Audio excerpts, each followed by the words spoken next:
Hello guys, आपका फिर से स्वागत है हमारे यूट्यूब चैनल टेन स्क्वायर में। आज हम देखने वाले हैं संजीव डे स्क्वायर का मॉडल नंबर 3। मॉडल नंबर 2 तक हमने पहले देख चुके हैं और यहाँ पे हमें सारे मॉडल पेपर करने हैं और डेली के वीडियो आ रहे हैं, तो आप चैनल को सब्सक्राइब जरूर कर लें और वीडियो अगर पसंद आए तो लाइक जरूर कर लेना। ठीक है, अब हम शुरू करते हैं। क्वेश्चन नंबर 1 है, यदि n एक प्राकृत संख्या है। ये सारे एक एक नंबर के क्वेश्चन है और ऐसे 30 क्वेश्चन आएंगे एक एक नंबर के। ठीक है, पार्ट ए और पार्ट बी में। ये हमारा है पार्ट ए। क्वेश्चन है, निम्न प्रश्नों के उत्तर का सही विकल्प चुनकर उत्तर पुस्तिका में लिखिए। यदि n एक प्राकृत संख्या है तो 6 की पावर n माइनस 5 की पावर n में इकाई का अंक है। हमें देखना है। अब देखो यहाँ पे ऑप्शन दिए हुए हैं 1, 6, 5, 9 इस तरीके से दे रखे हैं। तो n एक प्राकृत संख्या है तो n की वैल्यू हम क्या ले सकते हैं, 1, 2, 3, 4 इस तरीके से। आपको ये सॉल्यूशन नहीं करना है, मैं आपको समझाने के लिए बता रहा हूँ, आपको केवल टिक करना है। तो यहाँ पे n की वैल्यू अगर 1 रख के देखें तो क्या आएगा, 6 की पावर n माइनस 5 की पावर n में 1 रखेंगे तो 6 की पावर 1 माइनस 5 की पावर 1, 6 माइनस 5 करेंगे तो 1। n बराबर 2 रखें तो 6 की पावर 2 माइनस 5 की पावर 2 और ये हो जाएगा 36 माइनस 25 और माइनस किया तो 11। n इक्वल टू अगर 3 रखें तो 6 की पावर 3 माइनस 5 की पावर 3, ये हो गया 216 माइनस 125। ये भी माइनस किया, 6 माइनस 5 किया तो इकाई अंक एक ही आ रहा है। तो हम देख सकते हैं कि यहाँ पे इकाई का अंक एक ही है। आंसर हो गया हमारा है। ठीक है, अब इसका दूसरा देख लेते हैं। उस द्विघात बहुपद को ज्ञात कीजिए जिसके शून्यक 4 और माइनस 4 है। अब शून्यकों का मतलब क्या होता है कि बहुपद के मान को शून्य कर दें। अब हम यहाँ पे या तो इस सबको सॉल्व करके देखें एक एक को तो हमारा आएगा, या फिर हम देख सकते हैं कि जो शून्य है उनको बहुपद में रख के देखेंगे और जिसमें भी जीरो हो जाएगा तो वो शून्य होगा और नहीं है तो नहीं होगा। पहला तो हम एक पार्ट को सभी पार्टों को सॉल्व कर करके देखेंगे। जैसे एक्स स्क्वायर माइनस 16 है उसको जीरो के बराबर रखा, एक्स स्क्वायर बराबर 16 और स्क्वायर रूट ले लिया तो एक्स बराबर प्लस माइनस 16 का अंडर रूट लेंगे तो 4। तो ये आ गए शून्य, प्लस माइनस 4 यहाँ पे का है तो यही बहुपद होगा ए पार्ट। और वैसे भी हम चेक कर सकते हैं कि x बराबर 4 रख के अगर देखें इसमें तो 4 स्क्वायर माइनस 16, 4 का स्क्वायर करेंगे तो 16 माइनस 16 बराबर 0। और x की वैल्यू अगर माइनस 4 रखें तो यहाँ पे माइनस 4 स्क्वायर माइनस 16, माइनस 4 का स्क्वायर भी करेंगे तो 16, 16 माइनस 16 करेंगे तो 0। इस तरीके से भी हम चेक कर सकते हैं। तो ये आंसर हो जाएगा इसका भी ए। ठीक है, अब हम देखते हैं इसका थर्ड पार्ट है। यदि 4/x प्लस 5y बराबर 7 तथा x का मान हमें दे रखा है -4/3 हो तो y का मान ज्ञात कीजिए। अब y के मान के लिए हम क्या करेंगे, ये जो पूरी समीकरण है इसमें x की वैल्यू रखेंगे। थर्ड नंबर है 4/x की जगह हम रख देंगे -4/3 प्लस 5y बराबर 7। 3 ऊपर चला जाएगा तो 4/-4 इंटू 3 प्लस 5y बराबर 7 और ये कट गया -1 और ये -3 इधर जाएगा तो प्लस के 3 हो जाएगा तो 5y बराबर हो गया 7 प्लस 3 और 5y बराबर हो गया 10। y की वैल्यू आ गई 10/5 एम्प्लाइज y इक्वल टू 2। तो हमें यही करना है और यहाँ पे हो जाएगा आंसर बे। उसके बाद में फोर्थ नंबर है, यदि x बराबर एक समीकरण ax square plus ax plus 3 बराबर 0 तथा x square plus x plus b बराबर 0 का एक घनिष्ठ मूल है तो ए बी का मान होगा। तो हम यहाँ से पहले तो ए और बी के मान निकालेंगे, फिर ए इंटू बी का मान निकाल लेंगे। तो यहाँ पे x की वैल्यू 1 रखेंगे तो ये क्या हो जाएगा, a ये 1 हो जाएगा plus a plus 3 equal to 0। तो 2a इक्वल टू हो गया -3, a इक्वल टू हो गया -3/2। ऐसे ही दूसरे इक्वेशन में हम x इक्वल टू 1 रखेंगे तो 1 plus 1 plus b equal to 0 और b इक्वल टू हो गया -2। तो यहाँ पे मल्टीप्लाई कर देते हैं a इंटू बी, तो -3/2 इंटू -2, 2 से 2 कैंसिल, माइनस माइनस प्लस हो गया, तो आंसर आ गया 3। ऑप्शन हो गया दे। 5वें नंबर का क्वेश्चन दिया है 18ab-3, ठीक है। और ये एक समांतर श्रेणी है, तो a प्लस बी हमें फाइंड आउट करना है, a plus b find out करना है। अब मतलब दूसरा और तीसरा पद हमें उनका सम हमें निकालना है। तो a की वैल्यू प्रथम पद हो गया 18 और ये हो गया फर्स्ट सेकंड थर्ड फोर्थ, मतलब चौथा पद है a4। a4 को हम लिखेंगे a plus 3d equal to दिया है -3।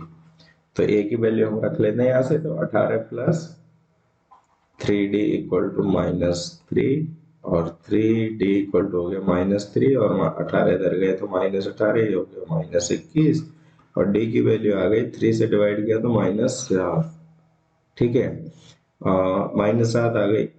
अब हमें दूसरा पद हम निकाल लेते हैं a2 बराबर कितना है यहाँ पे a बराबर a प्लस इम्प्लाइज a की वैल्यू 18 है, d की -7 है, तो यहाँ पे आ जाएगा 11 और यह a3 हमें निकालना है जो b दिया हुआ है, a3 होगा a प्लस 2d, तो ये हो गया a प्लस 2 इंटू -7, तो यहाँ पे आ जाएगा 18 माइनस 14 और बच गया 4। अब हमें निकालना है a प्लस बी, दोनों को ऐड करेंगे तो यह आ जाएगा 11 प्लस 4 और आंसर हो जाएगा 15 ठीक है। इस तरीके से हम चेक कर सकते हैं। उसके बाद में है 6 नंबर क्वेश्चन है, यदि कोई बिंदु वृत्त के अंदर स्थित हो तो इस बिंदु से होकर जाने वाली वृत्त की कितनी स्पर्श रेखाएं होती हैं। यदि कोई बिंदु वृत्त के अंदर स्थित है तो इससे जाने वाली वृत्त की स्पर्श रेखा कोई नहीं होगी, क्योंकि स्पर्श रेखा या तो परिधि पे होना चाहिए बिंदु या फिर वृत्त के बाहर होना चाहिए, तब जाके स्पर्श रेखा बन सकती है। तो स्पर्श रेखाओं की संख्या हो जाएगी यहाँ पे 0 और ये ऑप्शन नंबर है से, तो आंसर हो जाएगा हमारा से, ठीक है। क्वेश्चन है बिंदु 3,4 के वाई एक्सिस से दूरी कितनी होगी। जैसे ये एक्स एक्सिस है तो यहाँ पे 1 2 3 यहाँ पे होगा और 4 1 2 3 4, तो ये बिंदु यहाँ पे होगा 3,4, ठीक है। तो वो पूछ रहा है कि वाई एक्सिस से दूरी, तो ये वाई एक्सिस से दूरी जितनी एक्स एक्सिस पे चलता है उतनी होती है, तो वाई एक्सिस से दूरी हो जाएगी यहाँ पे 3 ही तो है, ये वाला वाई अक्ष है और ये इससे दूर कितना है जितना एक्स अक्ष के समांतर लाइन खींचेगी, ठीक है। 8वां है cos square 17 minus sine square 73 का मान होगा। 17 को हम लिख लेंगे 90 माइनस 73 और स्क्वायर है माइनस साइन स्क्वायर 73, तो cos चेंज हो जाएगा साइन में, साइन स्क्वायर थीटा, तो 73 माइनस साइन स्क्वायर 73 बराबर आ जाएगा आंसर 0। ऑप्शन हो जाएगा यहाँ पे सही। तो 9th नंबर है 1 माइनस 10 स्क्वायर 45 बटे 1 प्लस 10 स्क्वायर 45, तो 10 स्क्वायर 45 का मान 1 होता है, तो 1 माइनस 1 1 प्लस 1 ये हो गया 0। और यहाँ पे ऑप्शन देख लेते हैं 10 90 1 साइन 45 और साइन 0, तो ये 0 की वैल्यू किसके बराबर आएगी, साइन 0 पे, ठीक है। तो ये हमारा ऑप्शन हो गया देयर नंबर।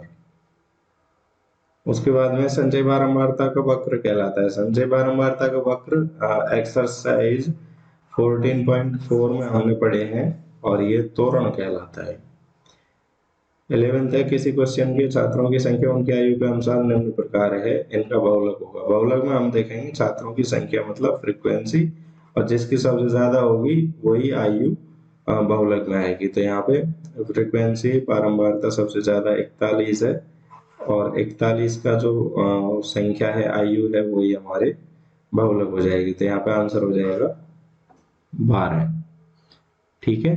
उसके बाद में है लास्ट है, पहले क्वेश्चन का लास्ट पार्ट है, 3 सही सिक्के उछाले जाते हैं, कम से कम 2 हेड आने की प्रायिकता। अब सही सिक्के उछाले जा रहे हैं तो क्या क्या प्रायिकताएं हो रही है, क्या क्या संभावनाएं बन रही है।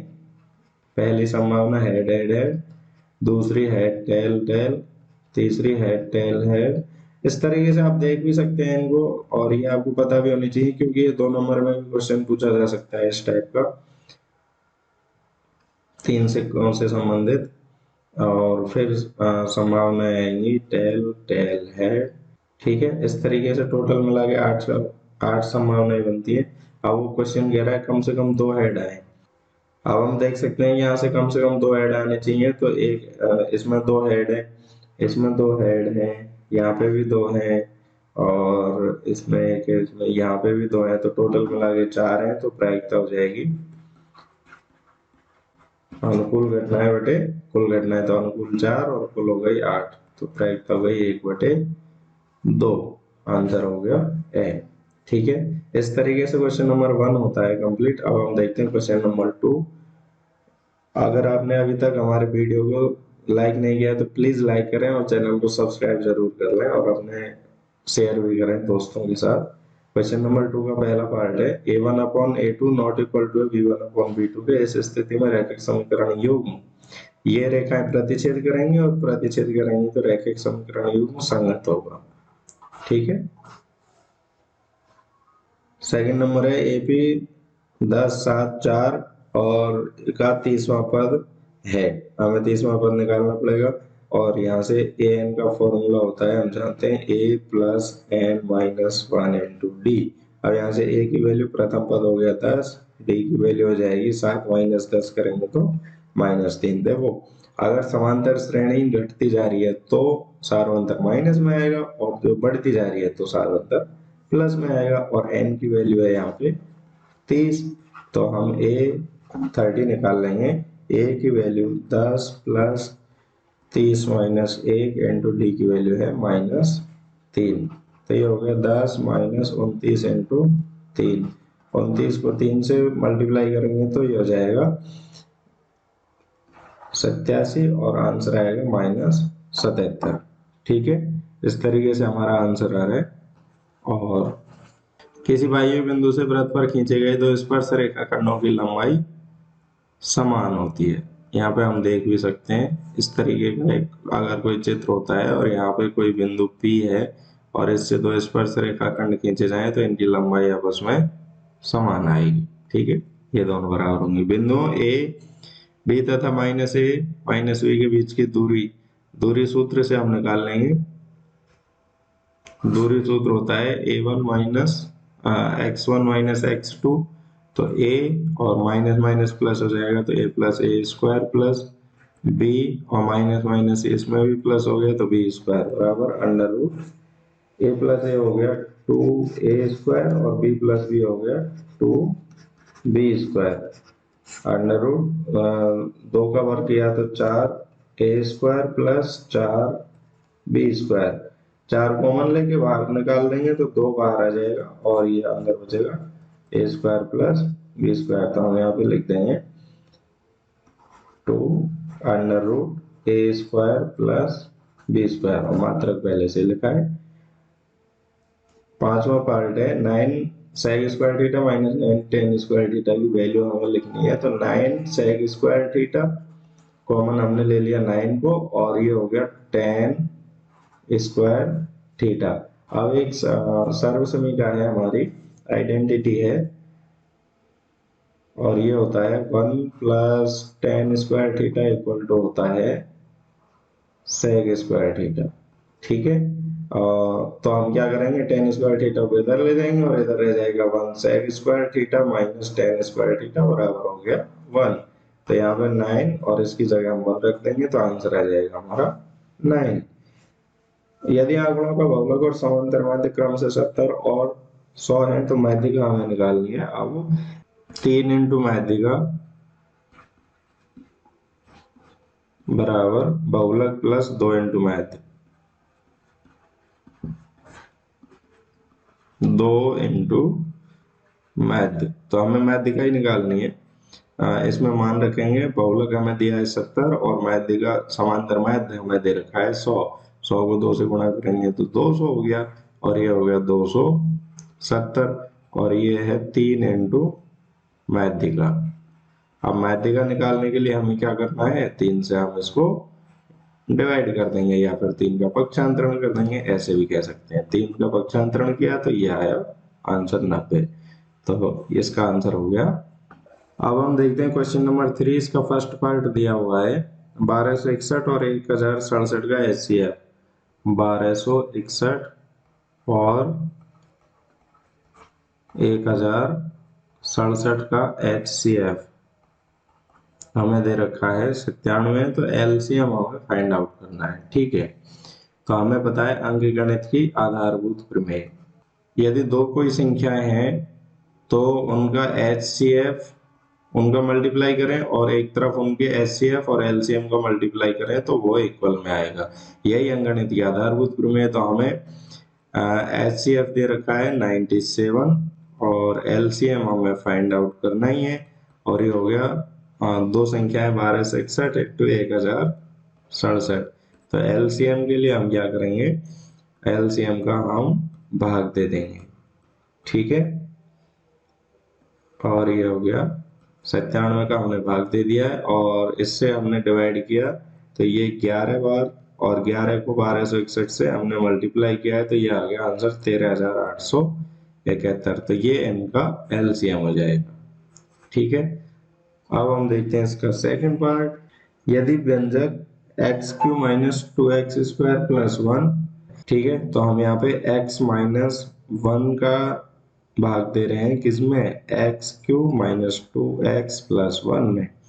तो यहाँ से हम x माइनस 1 इक्वल टू 0 रखेंगे और x की वैल्यू आ जाएगी 1 और 1 यहाँ पे पुट कर देंगे तो ये हो जाएगा 1 की cube minus 2 into 1 plus 1, 1 minus 2 plus 1, तो ये हो गया 1 प्लस 1 2, 2 माइनस 2 इक्वल टू 0। तो शेषफल इसका आ जाएगा 0। हम यहाँ लास्ट में लिख भी सकते हैं शेषफल बराबर 0, ये आंसर हो जाएगा। उसके बाद में इसका थर्ड पार्ट है, यदि द्विघात बहुपद ax² plus bx plus c के शून्यक अल्फा और बीटा है तो अल्फा प्लस बीटा तथा अल्फा इंटू बीटा का मान लिखिए। तो अगर शून्यक अल्फा है, हमें पता है किसी द्विघात समीकरण के शून्यकों का योग होता है माइनस बी अपॉन ए, या हम कह सकते हैं माइनस एक्स का गुणांक coefficient of x upon x² का गुणांक, और अल्फा इंटू बीटा दोनों का गुणनफल होगा c अपॉन ए। c होता है अचर पद और बटे x² का गुणांक। चौथे नंबर का क्वेश्चन है, दिखाइए रेखाएं x माइनस 4y प्लस 5 बराबर 0 और 3x माइनस 12y प्लस 8 बराबर 0 समांतर हैं। दो रेखाएं दे रखी हैं, x माइनस 4y प्लस 5 बराबर 0 पहला समीकरण है, और दूसरा दिया हुआ है 3x माइनस 12y प्लस 8 बराबर 0 समांतर है या नहीं। कैसे पता करेंगे, a1 a2 कोफिशिएंट का कंपेयर करेंगे तब पता चलेगा। तो यहाँ से ये पहला समीकरण हो गया, ये दूसरा समीकरण हो गया, तुलना कर देते हैं तो a1 की वैल्यू 1, b1 की वैल्यू आ गई -4 और c1 की वैल्यू आ गई 5। इसी तरह से a2 की वैल्यू 3, b2 की वैल्यू आ गई -12 और c2 की वैल्यू आ गई 8। a1 अपॉन a2 निकालेंगे तो आएगा 1/3, b1 अपॉन b2 निकालेंगे तो -4 बटे -12 और ये भी 1/3, और c1 अपॉन c2 निकालेंगे तो 5/8। तो हम यहाँ पे देख सकते हैं कि a1 बटे a2 बराबर है b1 बटे b2 के, लेकिन ये बराबर नहीं है c1 बटे c2 के। और ये कंडीशन हम जानते हैं कि ये कंडीशन में जो समीकरण निकाय है वो असंगत होगा और रेखाएं समांतर होंगी।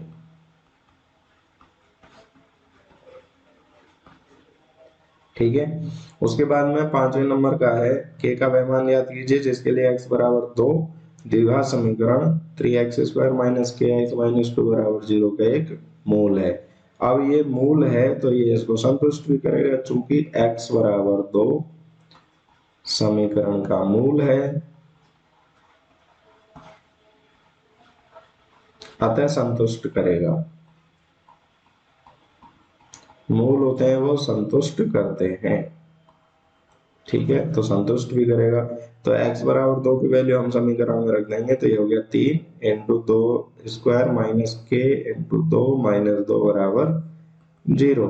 2 का वर्ग किया तो 4, 4 दिया 12 माइनस 2 के माइनस 2 बराबर 0। माइनस 2 के और 12 माइनस 2 किया तो 10 हो गया, बराबर ले गए तो माइनस के 10। तो k की वैल्यू आ गई -10/-2 और k की वैल्यू यहाँ पे फाइनली आ जाएगी 5। उसके बाद में 6वें नंबर का क्वेश्चन है, समीकरण 2x² + 3x + 4 बराबर 0 के मूलों की प्रकृति ज्ञात कीजिए। हमें इसके मूलों की प्रकृति ज्ञात करनी है। अब प्रकृति के लिए हम किससे ज्ञात करते हैं? विवेचक से। विवेचक होता है डिस्क्रिमिनेंट d बराबर b² - 4ac। अब आपको यहाँ पे कुछ कंडीशन पता होनी चाहिए, मैं इधर लिख देता हूँ। b² - 4ac है, अगर ये ग्रेटर देन 0 है तो मूल वास्तविक होंगे और असमान होंगे, है ना।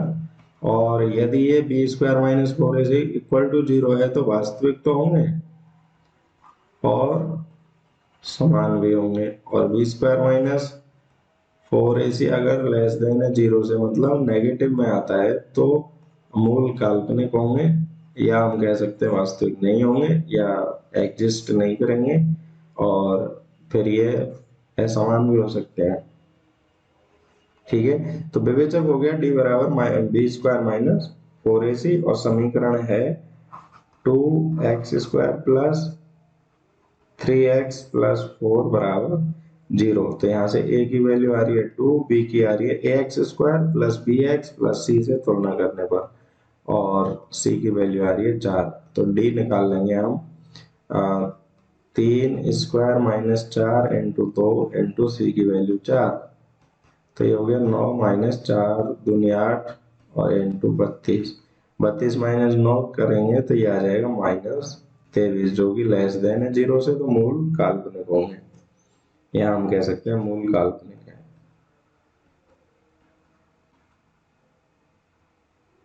या हम कहेंगे विद्यमान नहीं है, डज नॉट एक्सिस्ट।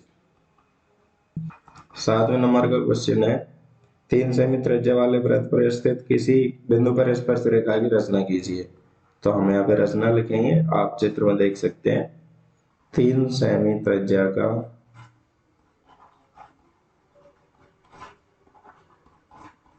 एक वृत्त बनाया,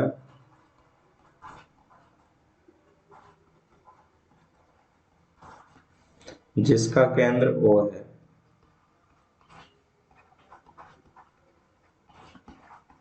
ठीक है, एक वृत्त बनाया जिसका केंद्र हमने ले लिया O। केंद्र O से कोई त्रिज्या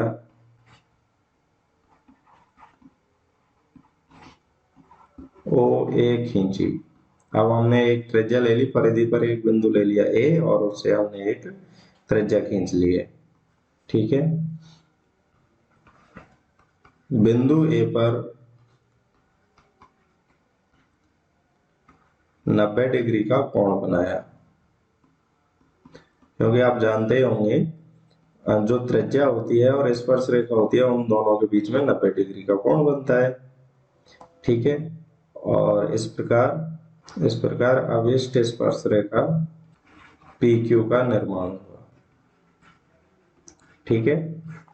तो आप ये चाहें तो रचना लिख भी सकते हैं, लेकिन 1 नंबर का क्वेश्चन है तो आपको रचना लिखने की जरूरत भी नहीं है, आप सीधा अलग चित्र ही बना देंगे केवल, तो भी आपका 1 नंबर मिल जाएगा, क्योंकि 1 नंबर क्वेश्चन में रचना की जरूरत नहीं रहती है। अब हमारा है 8वें नंबर का क्वेश्चन है, मूल बिंदु से बिंदु 3, -4 की दूरी ज्ञात कीजिए।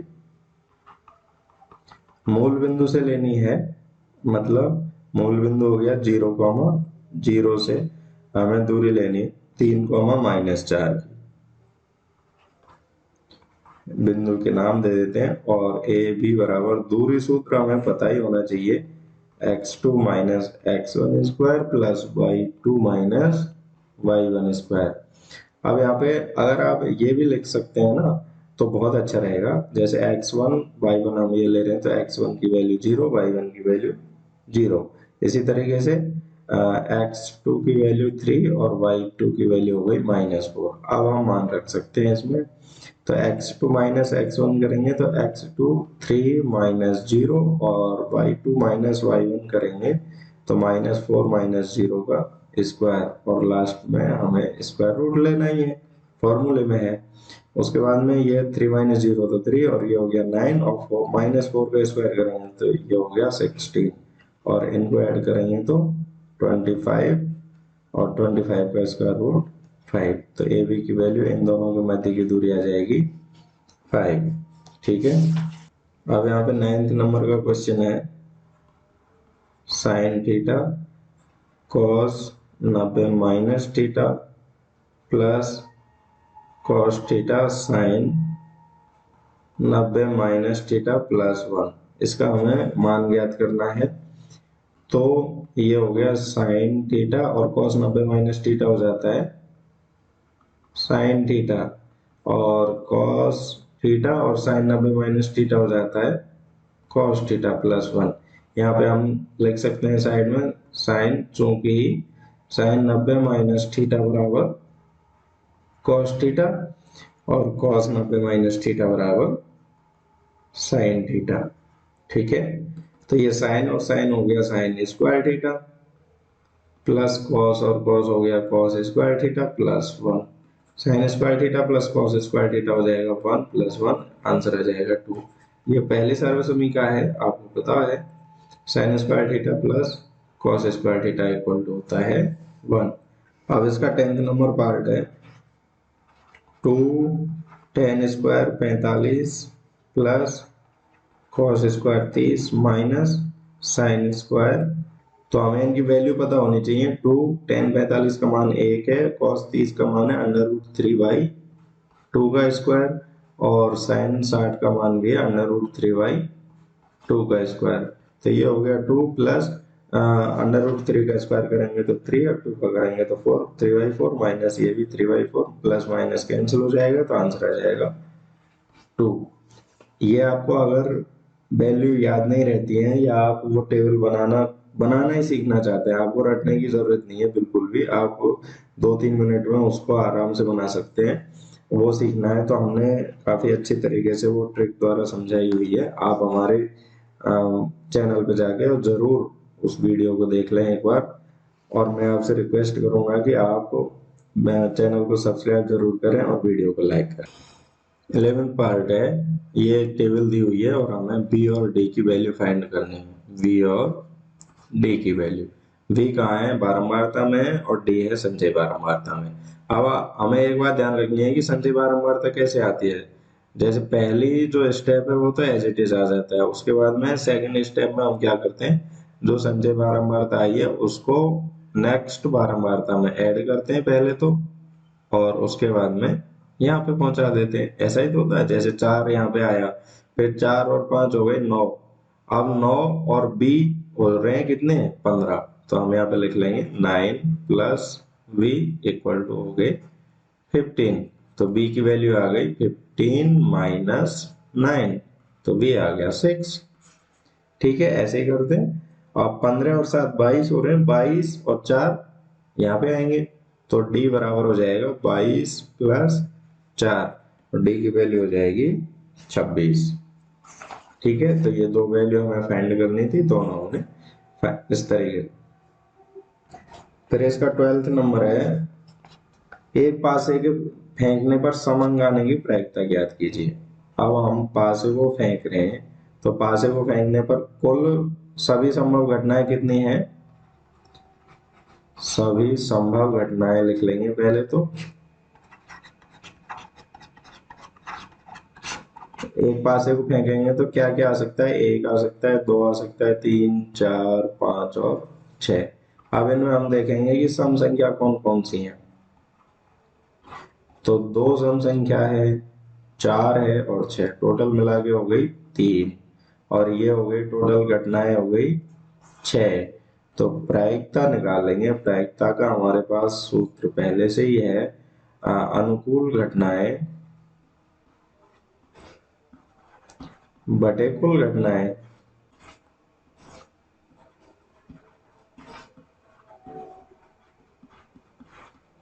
ठीक है, तो अनुकूल घटनाएं हो जाएंगी 3 और कुल घटनाएं हो जाएंगी 6। 3/6 का आंसर आ जाएगा 1/2। प्रायिकता हो गई हमारी।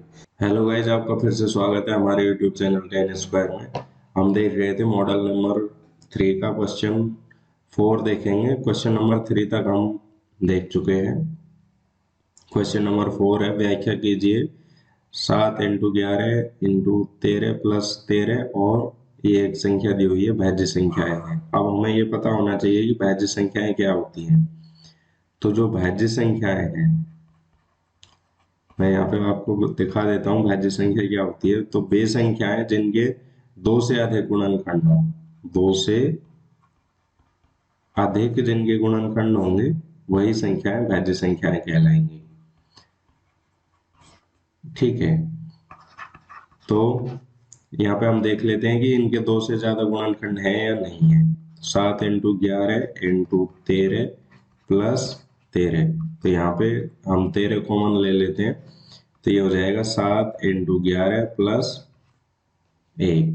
ठीक है, अब ये 13 एक आ गया और इसमें से कोई संख्या बनेगी और उसका एक गुणनखंड तो होता ही है, तो एक 13 हो गया, एक हो गया गुणनखंड और एक संख्या हो गई जो बनेगी वो। तो मिनिमम इसके 3 गुणनखंड तो होने ही होने, इसलिए ये संख्या भाज्य संख्या हो जाएगी। चूंकि दी गई संख्या, ठीक है, उसके बाद में दूसरी संख्या है, उसमें से हम यहाँ से पहले संख्या लिख लेते हैं। 7 × 6 × 5 × 4 × 3 × 2 × 1 + 5 है। तो यहाँ से हम 5 कॉमन ले लेंगे और ये संख्या बच जाएगी।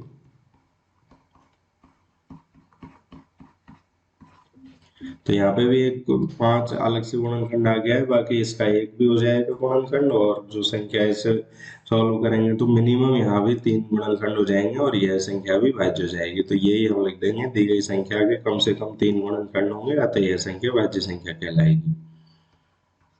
तो क्वेश्चन नंबर 5 है, पहले बहुपद से दूसरे बहुपद को भाग करके जांच कीजिए कि क्या प्रथम बहुपद द्वितीय बहुपद का एक गुणनखंड है।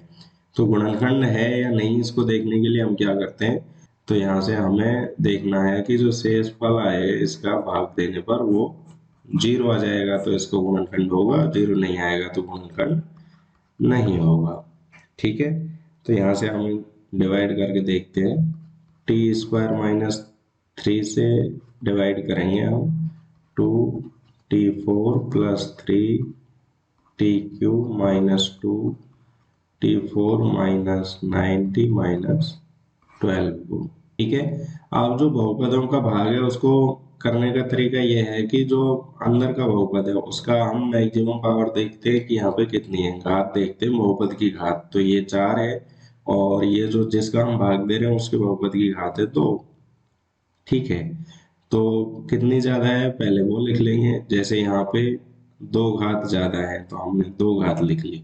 ठीक है, उसके बाद में हम इनका मैक्सिमम जो घात है, अधिकतम घात, उसका गुणांक देखेंगे। तो यहाँ पे +1 है और यहाँ पे +2, साइन बराबर है, एक जैसा है, प्लस प्लस है तो प्लस ही रहने देंगे, और जितना ज्यादा है 2 से मल्टीप्लाई कर देंगे। ठीक है, अब ये जो संख्या आ रही है 2t², इसको हम मल्टीप्लाई करेंगे t² - 3 से। यहाँ पे अलग से भी कर सकते हैं और वहां करना चाहे तो वहां भी हो जाएगा। जैसे इसको मल्टीप्लाई करें तो ये हो जाएगा 2 और t² हो गया t⁴ और 2 का 3 से गया तो 6 और ये हो गया t²। तो यहाँ पे ये जो भी संख्या है इसको हम यहाँ पे रखेंगे। तो t⁴ 2 t⁴ है और यहाँ पे t⁴ है, लेकिन हमारे पास है t⁴ तो हमें जो t⁴ है तो t⁴ के नीचे ही रखेंगे तो ये हो जाएगा -6t²। फिर घटाते हैं तो प्लस का माइनस हो जाता है, माइनस का प्लस, तो ये आपस में कैंसिल हो गए। और ये माइनस के 2 है, प्लस के 6 है, तो ये हो गया 4t² और इसको लिया तो 3t³ प्लस, और बाकी संख्याओं को भी हम यहाँ पे लिख लेंगे। तो अब हम फिर से भाग देते हैं और यहाँ पे हम देखेंगे कि जो बहुपद है अब बचा है उसकी घात 3 है और यहाँ पे बहुपद की घात 2 है, तो एक ज्यादा है तो हम t⁻1 ले लेंगे। और गुणांक देखेंगे, यहाँ पे 1 है, यहाँ पे 3 है, और प्लस का है तो प्लस 3t। अब इसका मल्टीप्लाई करेंगे इससे, तो 3t का मल्टीप्लाई करेंगे t² से तो ये हो गया 3t⁻3, और 3t का करेंगे -3 से तो ये हो गया 9t। तो माइनस का है और t⁻1 है तो इसके नीचे आएगा -9t। ये माइनस हो गया, ये प्लस हो गया, ये आपस में कैंसिल हो जाएंगे। ये हो गया 4t² और -9t प्लस 9t, ये 0 हो गया ये भी, और क्या बचा -12। अब हम यहाँ पे देखेंगे, यहाँ पे t⁻2 है, यहाँ भी t⁻2 है, तो पावर इक्वल हो चुकी है। फिर हम देखेंगे कोफिशिएंट, यहाँ +1, यहाँ पे +4, तो हम ले लेंगे +4। ठीक है, अब 4 का मल्टीप्लाई करेंगे तो ये हो जाएगा 4t² माइनस 4 को 3 से करेंगे तो 4 3 जा 12, ये माइनस ये प्लस, आपस में सभी कैंसिल हो गए तो क्या बचा 0। तो यहाँ पे हम देख सकते हैं शेषफल 0 है। अब हम लिखेंगे चूंकि शेषफल 0 है अतः t² - 3 बहुपद जो दे रखा है का एक गुणनखंड है।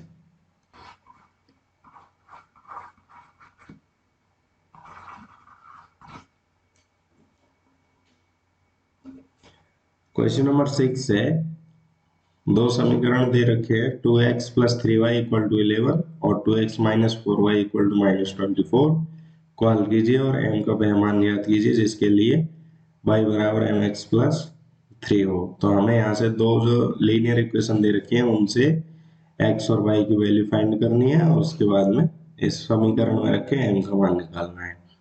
तो हम यहाँ से दोनों समीकरण लिख लेते हैं, 2x + 3y = 11 equation number first है,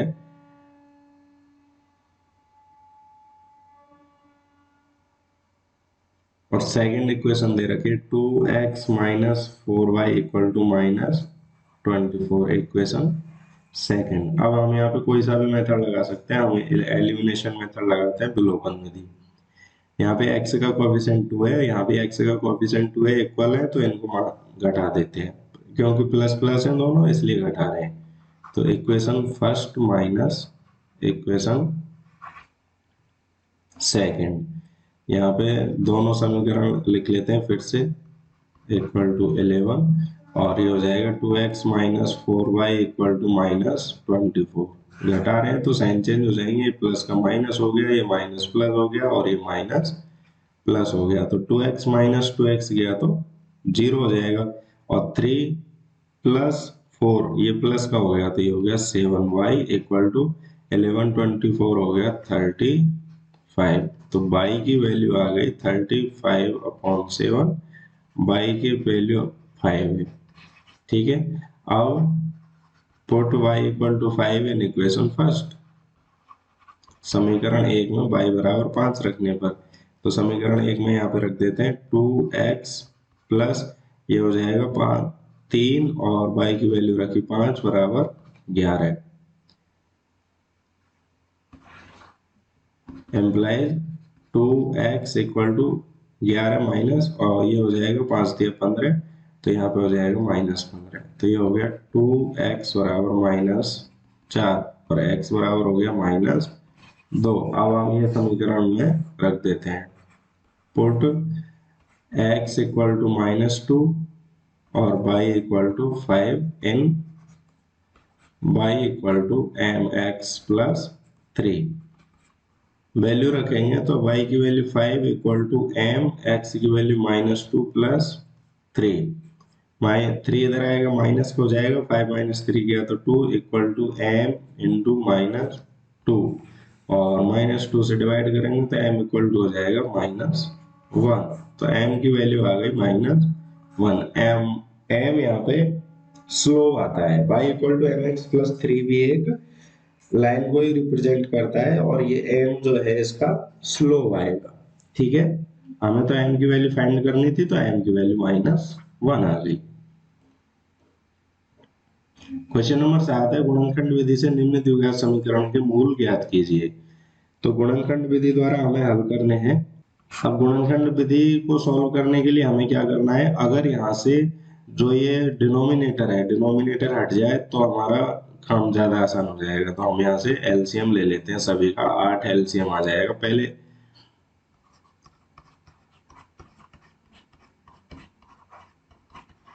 तो यहाँ पे 8 एलसीएम आ रहा है और ये इसका मल्टीप्लाई किया तो ये हो गया 16x² माइनस 8x प्लस 1 बराबर 0। और 8 उधर चला जाएगा, 0 से मल्टीप्लाई हो गए तो 16x² minus 8x plus 1 equal to 0 into 8 बराबर 0 ही हो गया। अब इसके हमें गुणनखंड करने हैं। तो यहाँ पे ये देखना होता है कि जो x का कोफिशिएंट है उसको इस तरीके से दो टुकड़े किए जाए कि उनको जोड़ने पर तो माइनस के 8 आ जाए और गुणा करने पर 16 आ जाए। तो हम यहाँ पे देख सकते हैं 4 में इसको लिखा जा सकता है। तो 16x² minus 4x minus 4x plus 1 बराबर 0।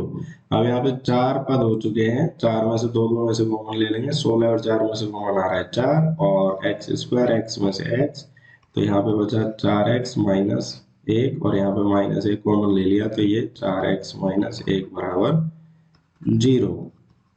कोष्टक फिर कॉमन आ गया 4x माइनस 1, तो यहाँ पे बच गया 4x और ये माइनस 1 बराबर 0। अब हम यहाँ पे देख सकते हैं दोनों इक्वेशनों का या दोनों फैक्टर है उनका मल्टीप्लाई 0 है, तो इनमें से कम एक 0 होना चाहिए। तो या तो 4x माइनस 1 बराबर 0, तो x बराबर हो जाएगा, ये एक गया इधर तो प्लस और 1/4, और दूसरे में भी x का मान 1/4 ही आएगा। तो मूल इसके हो जाएंगे x बराबर 1/4 और 1/4। ठीक है, इस तरीके से कर सकते हैं।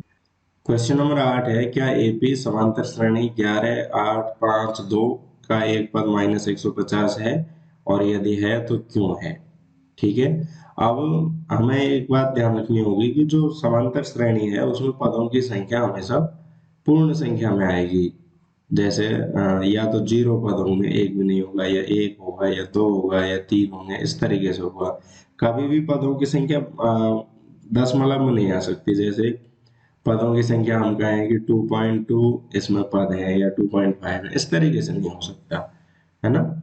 तो हम यहाँ पे देखेंगे n की वैल्यू निकाल के, और n की वैल्यू अगर पूर्ण संख्या में आ जाती है तो हमारा आंसर से ये माइनस 150 इसका एक पद होगा, और अगर नहीं आती है तो नहीं होगा। अब हम यहाँ पे a की वैल्यू लिख लेते हैं। पहला पद 11 है, d सार्वंतर 8 माइनस 11, दूसरे में से पहला घटाएंगे तो -3 आ रहा है, और an की वैल्यू यहाँ पे माइनस 150 मान लेते हैं अभी के लिए कि ये इसका पद है, और हम n निकालेंगे। ठीक है, हम जानते हैं चूंकि n इक्वल टू जो फॉर्मूला है वो होता है an minus a upon d plus 1। Value put करेंगे तो -150 माइनस 11/d की वैल्यू -3 प्लस 1, इनको ऐड किया तो हो गया -161/-3 प्लस 1। माइनस से माइनस कैंसिल हो रहा है और ये हो रहा है 3 से डिवाइड करेंगे तो 5 और 3 6 6 प्लस 1, तो ये हो गया 54 प्लस 6 है ना। तो ये दशमलव में आ गई। n की वैल्यू कभी भी पदों की संख्या दशमलव में नहीं हो सकती, तो हम यहाँ पे लिखेंगे चूंकि पदों की संख्या सदैव पूर्ण संख्याओं में होती है, इसलिए -150 दी गई समांतर श्रेणी का एक पद नहीं है, चूंकि पदों की संख्या।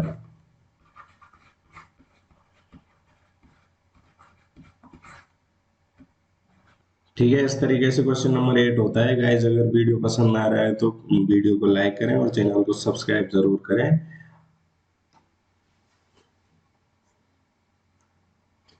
क्वेश्चन नंबर 9 है, किसी एपी समांतर श्रेणी का 17वां पद उसके 10वें पद से 7 है। देखिए, इसका सार्वंतर हमें याद करना है, डी निकालना है।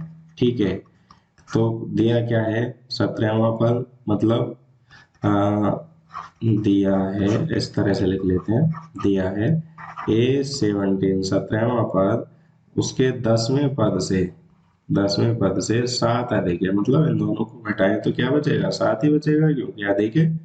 तो 17वां पद कैसे लेंगे, यहाँ पे हम फॉर्मूला लिख लेते हैं, ए एन इक्वल टू होता है A plus N minus one into D, मतलब डी का जो मल्टीप्लाई है वो जितना भी एन है उससे एक कम होगा। तो यहाँ पे 17 है, 17 का A17 17वां पद होगा ए प्लस 16 डी। ठीक है, 17वां पद से मैं किससे मल्टीप्लाई करेंगे, 16 से, और 10वें पद में 9 से, इक्वल टू 7। तो यहाँ पे सॉल्व करते हैं, ए प्लस 16 डी और इसको माइनस करते हैं तो माइनस ए और माइनस 9 डी बराबर 7। ए से ए कैंसिल हो गया, 16 माइनस 9 किया तो 7 डी बराबर 7 और डी की वैल्यू आ जाएगी 1। यही आंसर होगा। ठीक है, क्वेश्चन नंबर 10 है, एक त्रिभुज पी क्यू आर की रचना कीजिए जिसमें पी क्यू बराबर 6 सेमी है और कोण क्यू बराबर 70 डिग्री तथा क्यू आर बराबर 5.7 सेमी है। इसे एक समरूप त्रिभुज में बदलिए जिसकी भुजाएं तथा त्रिभुज पी क्यू आर की संगत भुजाओं का अनुपात 3/5 में हो। रचना के प्रमुख पद लिखिए।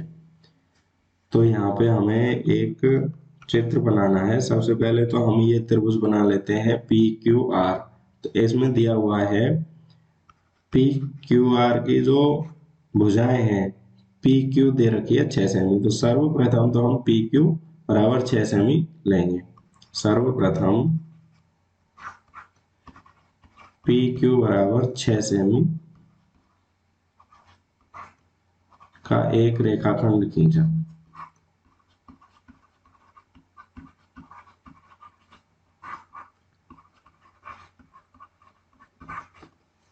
ठीक है, दूसरे नंबर पे हम क्या कर रहे हैं, बिंदु Q पर 70 डिग्री का कोण बना रहे हैं।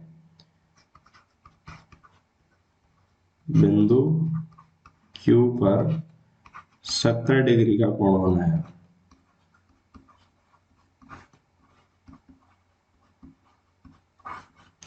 अब चूंकि क्यू आर बराबर 5.7 सेमी है, इसलिए बिंदु Q को केंद्र मानकर 5.7 सेमी त्रिज्या का एक चाप काटा। बिंदु Q को केंद्र मानकर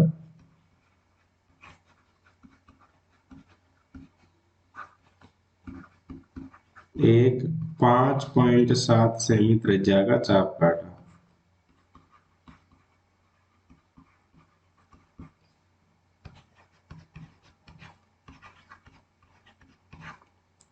और यहाँ पे लिख देंगे प्राप्त बिंदु R है। प्राप्त बिंदु R है और बिंदु R को बिंदु P से मिला दिया। बिंदु R को बिंदु P से मिला दिया।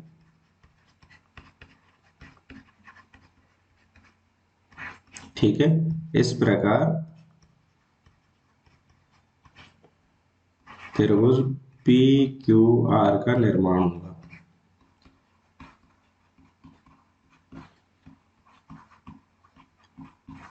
अब त्रिभुज बन गया हमारा पी क्यू आर। अब इसको हम 3/5 अनुपात में डिवाइड करना है। तो सबसे पहले हम क्या करेंगे, पी क्यू के समान पी क्यू से न्यून कोण बनाती हुई एक लाइन या किरण के खींचेंगे।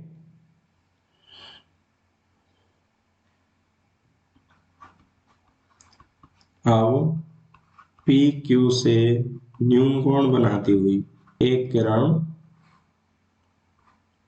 पी डी खींची। ठीक है, एक किरण हमने पी डी खींच लिया। अब इससे क्या होगा, जो पी डी है उसको 3/5 अनुपात में डिवाइड करना है पी क्यू को। तो हम इसको 5 भाग करेंगे। पी डी को 5 भागों में बांटा।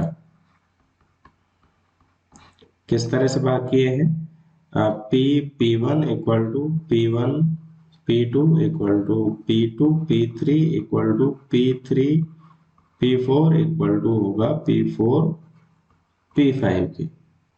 अगला पॉइंट आएगा P5 को बिंदु Q से मिलाया, ठीक है। P5 जो था उसको बिंदु Q से मिला दिया। अब P5 Q के समांतर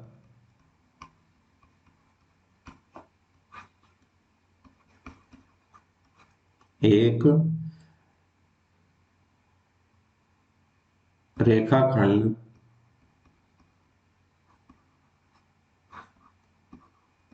P3 से खींचा, जो PQ को बिंदु Q डैश पर काटता है।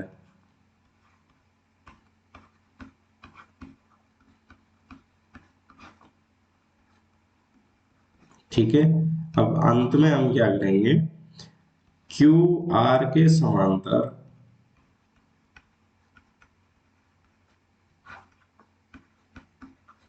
एक अन्य रेखाखंड खींचा,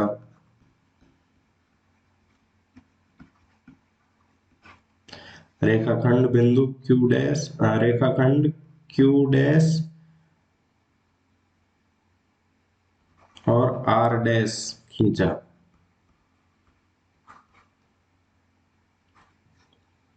इस प्रकार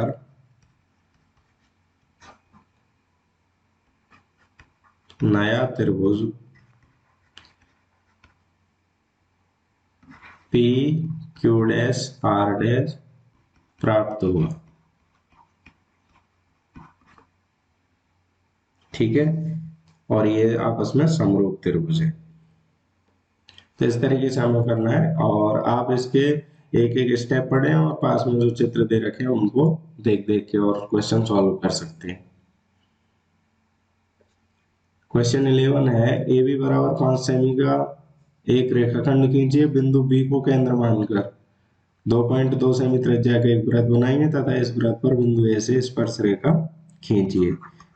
ए बी बराबर 5 सेमी लंबाई का एक रेखाखंड खींचना है, तो हम सर्वप्रथम ए बी बराबर 5 सेमी लंबाई का एक रेखाखंड खींचा। आओ बिंदु बी को केंद्र मानकर 2.2 सेमी त्रिज्या का एक वृत्त बनाया।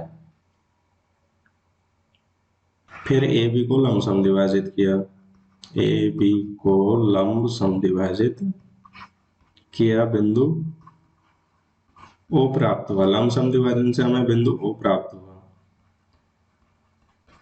अब बिंदु ओ को केंद्र मानकर ओ ए बराबर ओ बी त्रिज्या का एक वृत्त बनाया। अब जो नया वृत्त बना है वो पुराने वृत्त को बिंदु P और Q पर काटता है। नया वृत्त पुराने वृत्त को बिंदु P और Q पर काटता है, और अंत में हम क्या करेंगे, बिंदु P और Q को बिंदु A से मिला दिया। इस प्रकार अविष्ट स्पर्श रेखा PA और QA प्राप्त हुई।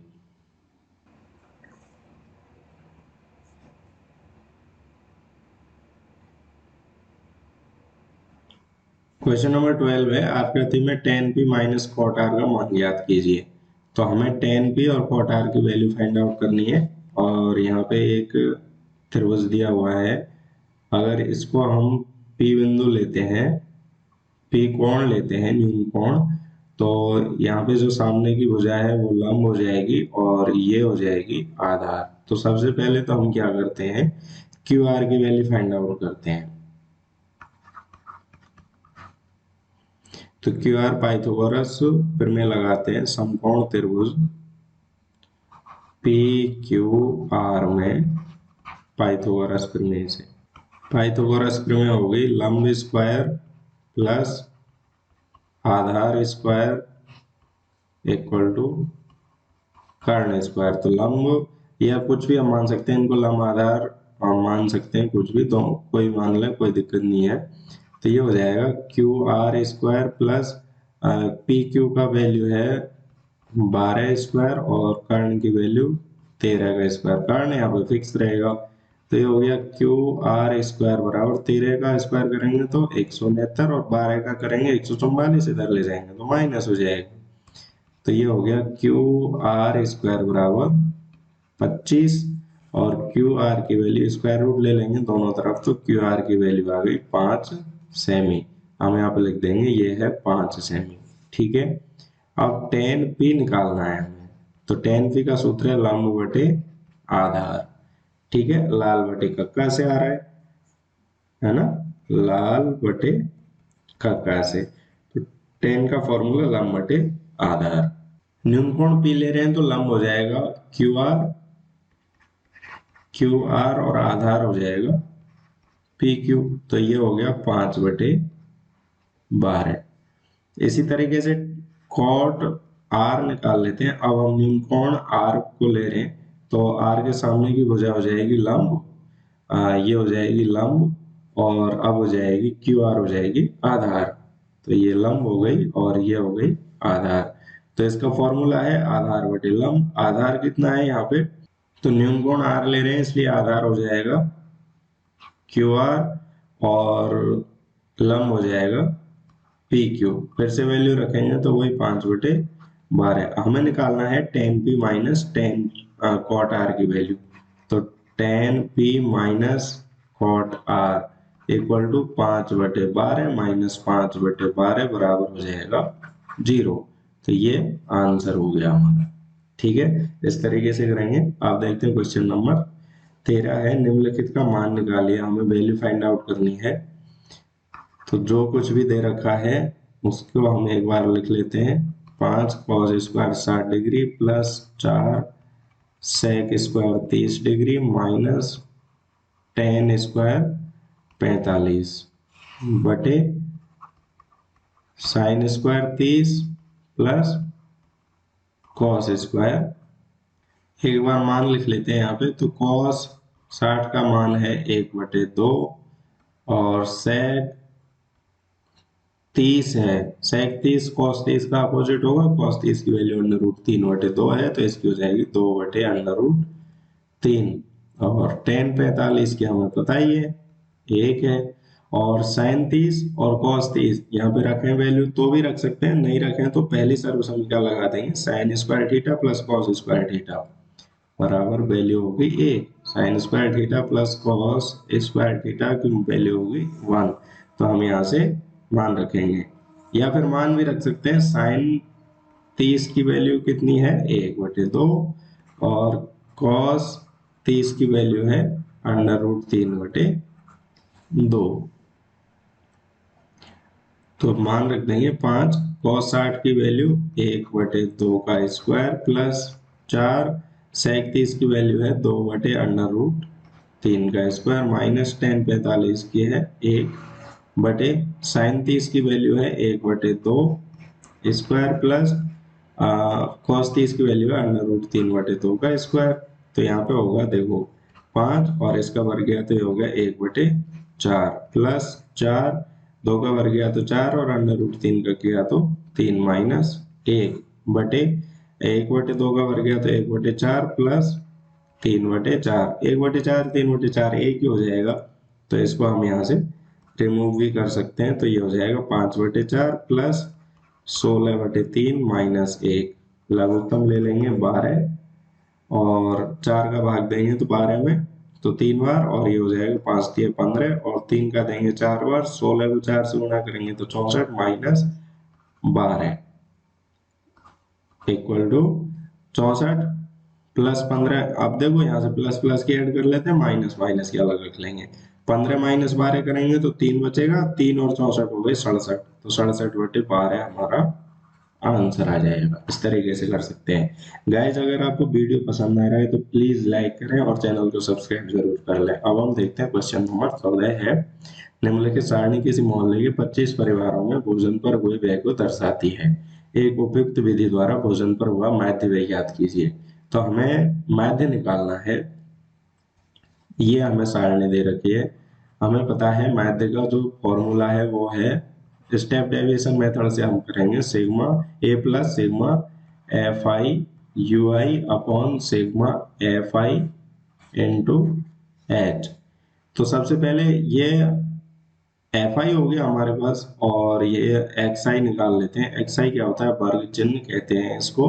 और ये जो वर्ग अंतराल है उनको निम्न सीमा ऊपरी सीमा को ऐड करेंगे 100 प्लस 150, और उसमें 2 से डिवाइड करेंगे, या फिर वैसे देखें तो इनका बीच की संख्या ले लेते हैं 100 और 150 की, तो ये हो जाएगी 125।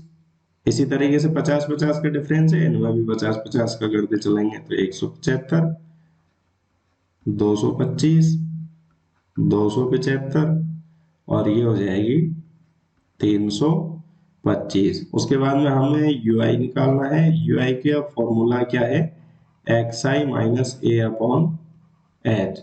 तो इसके लिए हमें ए पहले मानना पड़ेगा, तो हम मान लेते हैं माना कल्पित माध्य।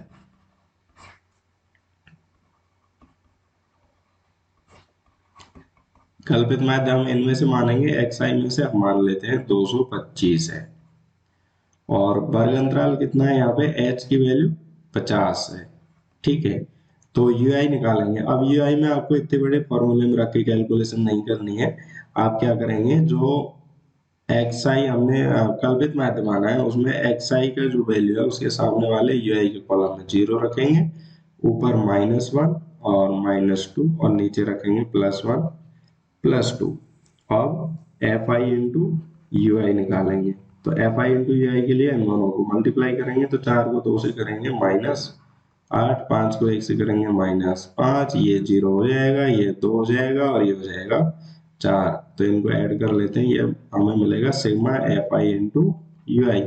प्लस के जोड़े तो 4 और 2 6 हो गए, और माइनस के हो गए 8 और 5 13।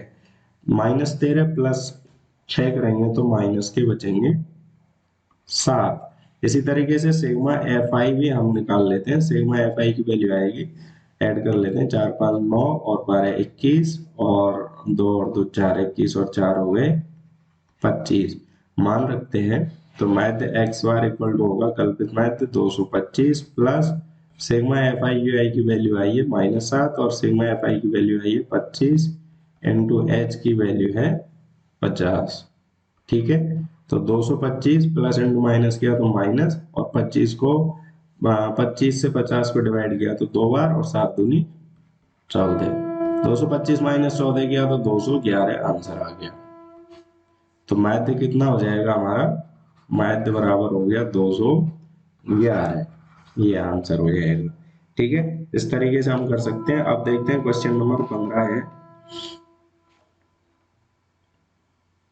निम्नलिखित सारणी किसी अस्पताल में एक विशेष वर्ग में भर्ती हुए रोगियों को दर्शाती है, उपयुक्त आंकड़ों का बहुलक निकालना है। ये हमें टेबल दे रखी है और हमें निकालना है बहुलक। अब सबसे पहले बहुलक का सूत्र लिख लेते हैं। बहुलक निकालें, माध्यक निकालें या माध्य, हमें सबसे पहले उनका फॉर्मूला ही लिखना होता है। L plus F1 minus F0 upon 2 F1 minus F0 minus F2 into H। L की वैल्यू है यहाँ पे। अब फॉर्मूले के बाद में हमें बहुलक वर्ग की आवश्यकता होगी। बहुलक वर्ग कैसे निकालेंगे, वो वर्ग लेंगे जिसकी बारंबारता सबसे ज्यादा है। तो यहाँ पे बारंबारता सबसे ज्यादा 23 की है, तो हम इसी को बहुलक वर्ग ले लेंगे 35 से 45। इस तरीके से हाईलाइट कर देंगे इसको, 35 से 45। तो यहाँ पे निम्न सीमा हो जाएगी 35। F1 हो जाएगा, बहुलक वर्ग की बारंबारता है 23। F0 हो जाएगा उससे ऊपर, मतलब ये 1 0 और 1 के बाद में आएगा 2, 1 से पहले आएगा 0। इस तरीके से हम इनको ध्यान रख सकते हैं। तो F0 हो जाएगा 21, F2 हो जाएगा 14, और H वर्ग अंतराल हमारे पास 10 है ही, तो हम मान रख देंगे बहुलक के सूत्र में 35 प्लस 23 माइनस F0 की वैल्यू है 21 बटे 2 into 23 minus F0 minus F2 into H। तो यहाँ पे 35 प्लस 23 माइनस 21 किया तो 2, और ये हो गया 46 माइनस 21 और 14 35 इंटू 10। आंसर आएगा 35 प्लस 10 दूनी हो गया 20 बटे 11। तो आंसर आ जाएगा 35 प्लस 1.8, और ये हो गया 36.8। तो बहुलक कितना हो जाएगा 36.8। ठीक है, अब हम देखते हैं क्वेश्चन नंबर 16। क्वेश्चन नंबर 16 है, एक पिगी बैंक में 50 पैसे के 100 सिक्के हैं, 1 रुपए के 50 सिक्के हैं, 2 रुपए के 20 सिक्के हैं और 5 रुपए के 10 सिक्के हैं। यदि पिगी बैंक को हिलाकर उल्टा करने पर कोई एक सिक्का गिरने के परिणाम समप्रायिक है, तो इसकी क्या प्रायिकता है कि वह गिरा हुआ सिक्का पहला 50 पैसे का होगा, दूसरा 5 रुपए का नहीं होगा। ठीक है, तो यहाँ पे क्वेश्चन में जो दिया है वो हम लिख लेते हैं। सबसे पहले दिया है इस तरीके से सिक्कों की संख्या दे रखी है। अब हम यहाँ पे कुल सिक्के निकाल लेंगे सबको जोड़ के। ठीक है, कुल सिक्के हो जाएंगे, सबको ऐड कर देते हैं तो ये हो जाएगा 100, 50, 150, 170, 180। तो टोटल सिक्के हो गए 180। अब क्वेश्चन ने पूछा है कि अगर कोई एक सिक्का निकलता है तो वो 50 पैसे का होगा, तो 50 पैसे का सिक्का होने की प्रायिकता, 50 पैसे का सिक्का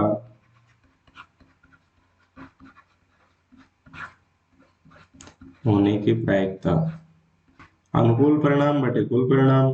पहले सूत्र लिख लेते हैं, अनुकूल परिणाम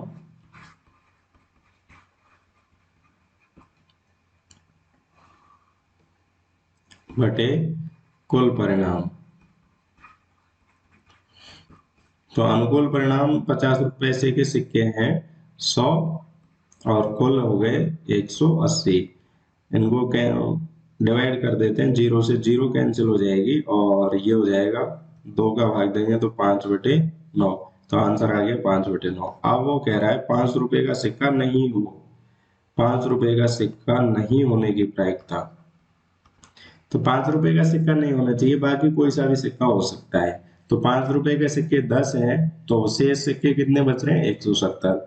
तो अनुकूल तो 170 हो जाएंगे और कुल 180, 0 से 0 कट जाएगी तो ये आंसर आ गया 17/18।